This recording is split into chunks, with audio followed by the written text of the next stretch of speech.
you've launched during 2011 in England an organisation called Sported, which more recently has rolled out new operations, most recently I believe in Northern Ireland. Tell us a little bit about the genesis of Sported. What are its objectives, and what are the initiatives that you're taking to help it to fulfil those objectives? Well, when we bid for the games back in 2003-05, we then said the games were all about the next generation. And if you were around the games this summer, you'll have seen our strapline, inspiring a generation. And sport has a unique opportunity to touch parts of society that otherwise are difficult to reach.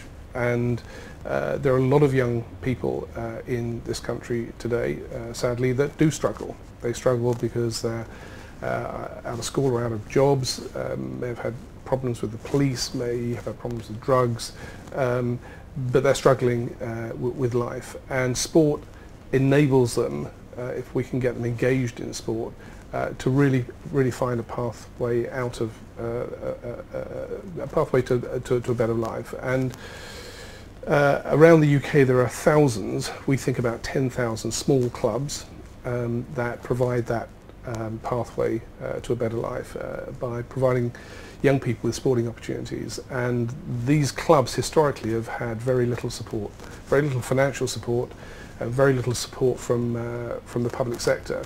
And so the Sported Foundation, which I set up actually in 2008, has now rolled out right around the country. We have 12 offices around the country. Over 2,000 clubs have joined, and we expect that to grow to 5,000 in the next year or so.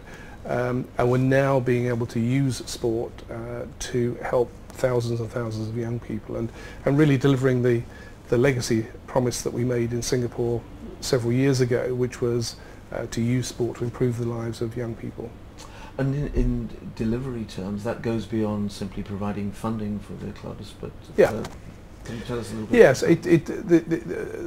most clubs need money, but Sported's role is really twofold. One, to help them raise money, and we'll put our own money in, we'll match fund with others. But just as importantly, and probably more importantly, in order that they're sustainable, and many of these clubs literally live from hand to mouth, to ensure they're more sustainable, we provide them with business mentors, people that help them run their organisations and plan for the long term. And the impact that the mentors have on these clubs has been enormous.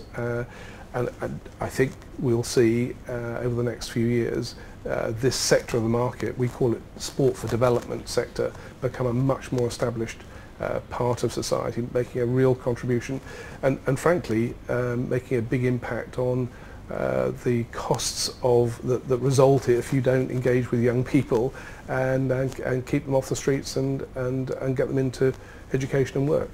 The Olympic Games provided a showcase for not just the sports that we normally see on our televisions day in, day out during the course of the year, but for a far broader range. But the reality is that in between games times, a lot of these sports tend to disappear from the picture. Financially, they can't compete with the big boys in football and Formula One and even professional rugby union and league now that hoover up so much of the finances which is around. How do you think that picture can change in the future? How do the sports that shone so brightly during the Olympics actually build some momentum from what's been achieved so far? You're right to say that around Olympic Games there is huge commercial interest, there's huge media interest around sports would otherwise not be given any profile at all. And I think the big challenge after any games, and certainly looking back at Sydney and Atlanta and Athens, there's a real danger that sports fall off a cliff. Commercially, they fall off a cliff, and their profile evaporates. I do think it's an opportunity in the UK, and there's an initiative that I'm pushing right now called the British Sports Marketing Bureau, which is an initiative to try and bring sports together. There are around 80 sporting organisations in the UK, and provide them with a much more professional way for them to engage with both companies and broadcasters to make sure that they don't lose the profile that they've had over the last few years. What are the initial indications? Has the take-up been positive? Yes, the response has been very positive, and we've said to sport that if the majority of sports bodies want to get behind the Bureau, which will cost them nothing incidentally, then we'll set it up early in the new year, and we'll see if we can't both generate revenue for sport and also generate profile for sport, which I think is really key following the Olympic Games. Yet another one of your many projects at any given time. But as you sit now looking back on what has been this incredible year, and a year which, in addition to the Games, has seen the further rollout of Sported, you've seen Tottenham Hotspur make a reasonable start to the Premier League season. I guess the question is, where do you go from here as an individual, as a businessman? What ambitions do you have left in sport and in business? You mean personally? Personally. Well, I'm a great believer in the wider benefits of sport. I mean, I love sport as a sportsman, although at my age I'm not such a good sportsman now as I perhaps used to be. But I'm a great believer in its value to society, and I'd like to think that over the next few years I can continue to make a contribution, whether it be in football or in the Olympic movement or through Sported, my foundation. I think it really is one of those unique parts of our way of life that needs to be grown and nurtured and constantly improved. I mean, we're living in a very fast-moving world, and we all, we know how much time young people spend in front of their computers or on their mobile phones or playing games, and I'd like to see more of them out on the playing field and in the gym getting healthy. We have a massive obesity problem in this country, and if we don't get our young people engaged in sport and healthy living, we're going to have a big problem on our hands. And does sport and the people responsible for the governance of sport have, in the light of recent events, particularly around the sport of cycling and Lance Armstrong, do they have an even greater duty now to be out there telling the world about sport and about clean sport?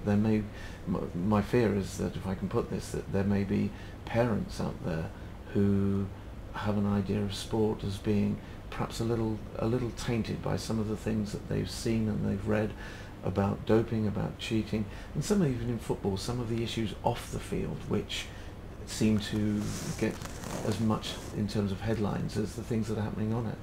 Yeah, I mean, I think it's really unfortunate that the media, as you'd expect, focus on the problems. In reality, I have to say, and I know a lot of sportsmen, professional and amateur sportsmen, the vast majority of them are great ambassadors. They do fantastic work. They all have their own foundations. They care deeply about young people and getting young people into sport, and the vast majority are fantastic role models. Occasionally, and we've got a story running at the moment around Lance Armstrong, that's just awful. But I have to say, if you turn the clock back 10 years, the doping problems in sport were unbelievably worse 10 years ago. It's improved dramatically.